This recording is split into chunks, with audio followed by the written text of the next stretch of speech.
নির্যাতন হচ্ছে কেন রাজ্য সরকার কেন্দ্রীয় সরকার জবাব চাই, জবাব দাও। দ্রব্যমূল্য বৃদ্ধি নিয়ন্ত্রণ করতে হবে।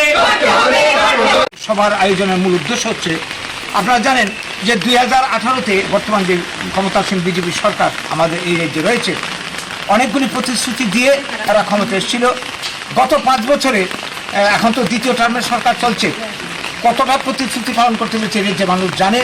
আমরা দেখলাম উল্টা প্রতিশ্রুতি পালনের পরিবর্তে এরা বিরোধীদেরকে জব্দ করার জন্যে এরা সে আগের বাম জমানায় যেভাবে সন্ত্রাসী রাজত্ব কায়েম করেছিল বামেরা, এই ধরনের পরিস্থিতি তৈরি করেছিল, যার কারণে এই রাজ্যে বেকার সমস্যারও সমাধান হয়নি, কর্মসংস্থান হয়নি, দ্রব্যমূল্য বৃদ্ধি চলছে, সমস্ত দিক থেকে মানুষ আজকে কোণঠাসা। এই জায়গায় দাঁড়িয়ে আমরা বর্তমানে এরা আবার নতুনভাবে ক্ষমতায় চলে এসছে, যদিও সংখ্যা লঘু ভোটে মাত্র 39% ভোট পেয়ে ক্ষমতা এসছে। এখন আমরা এই রাজ্যে যে অবস্থা দেখছি, দিকে দিকে একদিকে নারী নির্যাতন, নারী ধর্ষণ তো চলছেই, যেখানে যেখানে বিজেপি শাসনের শাসিত রাজ্য আমরা দেখছি।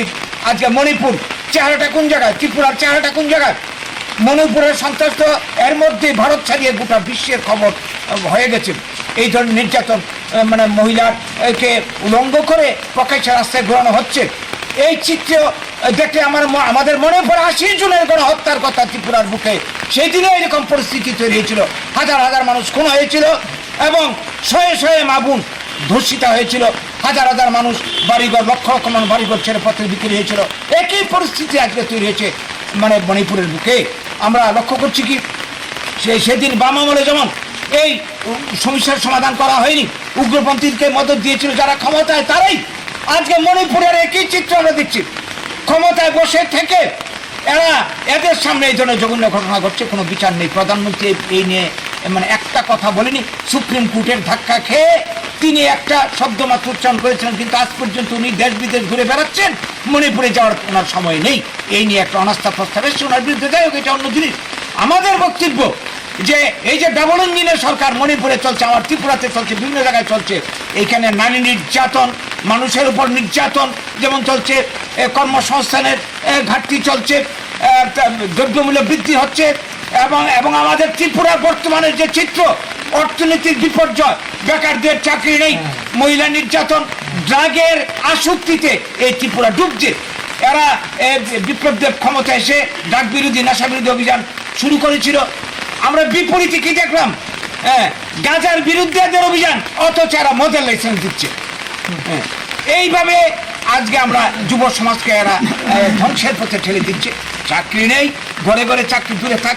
গত 5 বছরে 25,000 চাকরি ওরা দিতে পারেনি।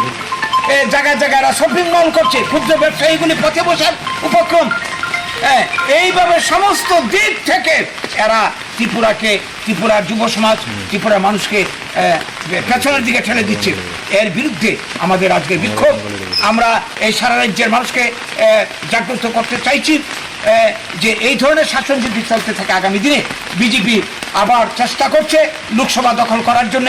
2024-এ এরা রণনীতি তৈরি করছে।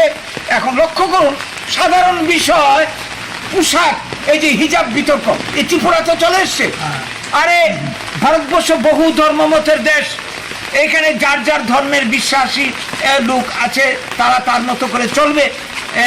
তো এই জায়গায় দাঁড়িয়ে কে কি পোশাক পরবে এর উপর এরা নিষেধাজ্ঞা জারি করছে, খাবারের উপর নিষেধাজ্ঞা জারি করছে। এটা তো চলতে পারে না। তো এই করে এরা দেশের মধ্যে এই যে হিন্দুস্তান করার টার্গেটে এই ধরনের কাজকর্ম করে দেশের ঐক্যকে বিঘ্নত করছে, উন্নয়ন ব্যাহত হচ্ছে, সমস্ত দিক থেকে দেশ পিছিয়ে যাচ্ছে, আমাদের রাজ্য পিছিয়ে যাচ্ছে বলে আমরা মনে করছি। তাই এই রাজ্যের মানুষকে আমরা সজাগ করতে চাই। আজকে আমরা যারা বাঙালি অংশের মানুষ, এই ত্রিপুরার যে 70% উপর অধিক আমাদের মাতৃভাষা বাংলা, অন্যরা বাংলা বুঝে, এবং বাংলার অঞ্চলে যে বাংলা ভাষার ঠাঁই নেই। নতুন ভাষা শিক্ষা নীতিতে আমরা লক্ষ্য করলাম বাংলা ভাষাকে ধ্রুপদী ভাষার তালিকা থেকে বাদ দেওয়া হয়েছে। এই নতুন করে যে শিক্ষানীতি এই আগামী বছর থেকে চালু হতে যাচ্ছে, নার্সারি লেভেল থেকে সমস্ত লেভেলে হিন্দি এবং ইংরেজি, স্থানীয় ভাষা বাংলা বা স্থানীয় ভাষা এখানে কক্সবাজারের কথা বলতে পারি, এগুলি সব লুপ্ত হয়ে যাবে চর্চার অভাবে। এই যে একটা ষড়যন্ত্র এরা চালাচ্ছে, এই করে আমাদেরকে ধ্বংস করতে সমস্ত দিক থেকে এই সব কিছুর বিরুদ্ধে আমাদের জাহাজ, আমাদের আজকের বিক্ষোভ, আমরা 4টি দাবিকে আজকের বিক্ষোভের আমরা সামনে রেখেছি। 1 নম্বর, নারী বাঁচা, নারী ধর্ষণ রোধে কঠোর আইনি পদক্ষেপ গ্রহণ যেমন করতে হবে। অপরাধীকে বাঁচানোর ক্ষেত্রে কোনো অবস্থাতে রাজনীতির হস্তক্ষেপ মানে আমরা মানব না, যেটা এখন মণিপুরেও চলছে। এই রাজনৈতিক হস্তক্ষেপের জন্যই, মদতের জন্যই আজকে মণিপুরের এই বারবারন্ত। 2 নম্বর দাবি, প্রতি বছর নতুন করে এই যে মদের লাইসেন্সের দোকান দেওয়া হচ্ছে, ড্রাগ বিরোধী অভিযান কি মানে আছে? আমরা লক্ষ্য করছি, গতকালকের পত্রিকাতে আমরা দেখলাম কুয়াইতে বিভিন্ন জায়গাতে ওষুধের দোকানের মধ্যে পর্যন্ত ড্রাগের জিনিসপত্র এখন মানে পাওয়া যাচ্ছে। এইরকম পরিস্থিতিতে ত্রিপুরা রাজ্য মানে চলে যাচ্ছে। গভর্নমেন্টের ব্যবস্থা কোথায়? যুব সংস্কারে কোন দিকে ঠেলে দিচ্ছে? কাজে এর বিরুদ্ধে কঠোর ব্যবস্থা চাই, আইন চাই। 3 নম্বর হচ্ছে আমাদের দাবি, দ্রব্যমূল্যের নাভিশ্বাসে মানুষ মরতে চলছে এখন। একদিকে রোজগার নেই, আরেকদিকে জিনিসের দাম বাড়ছে, কি করে বাঁচবে? তাই আমাদের দাবি, যারা এই ধরনের কাজে যুক্ত, কালোবাজারি যারা মজুদদার, তাদের বিরুদ্ধে আইনি পদক্ষেপ। লোক দেখানো খালি অভিযান করলে হবে না, শাস্তি দিতে হবে। সেই সঙ্গে রেশনিং ব্যবস্থার পুনর্জাগরণ চাই। আমরা চাই গরিব অংশের মানুষ যারা রেশনের মাধ্যমে এই রাজ্যে 60% উপর মানুষ বিকেল সীমার নিচে বাস করছে, তাদেরকে নিত্য প্রয়োজনীয় চাল, ডাল, নুন থেকে শুরু করে ওষুধপত্র মানুষের নাগালের বাইরে চলে গেছে, সমস্ত কিছু ন্যায্য মূল্যের দোকানের মাধ্যমে সরবরাহ করতে হবে। এবং আমাদের লাস্ট দাবি, যারা শিক্ষার মাধ্যম, আমাদের এই অঞ্চলে, বাংলার অঞ্চলে বাংলাকে বাদ দেওয়া চলবে না কোনো অবস্থাতে, এবং ধ্রুপদী ভাষার তালিকায় বাংলাকে আনতে হবে। সরকারি বেসরকারি সর্বস্তরে বাংলা ভাষা চালু করতে হবে। এই নিয়ে আমাদের এই আন্দোলন এই রাজ্যে দীর্ঘদিন ধরে আমরা করে যাচ্ছি, এবং গত 1 মাস ধরে আমরা বাঙালি, আমাদের যে শাখা সংগঠন, মহিলা সমাজ, ছাত্র যুব সমাজ, সবাই আমরা মাঠে নেমে পড়েছি।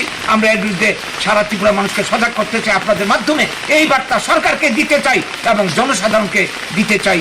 এইটুকু বলার জন্যই আমাদের আজকের এই বিক্ষোভের আয়োজন। নমস্কার। আমরা বলে শান্তি ফিরিয়ে আনতে হবে, শান্তি ফিরিয়ে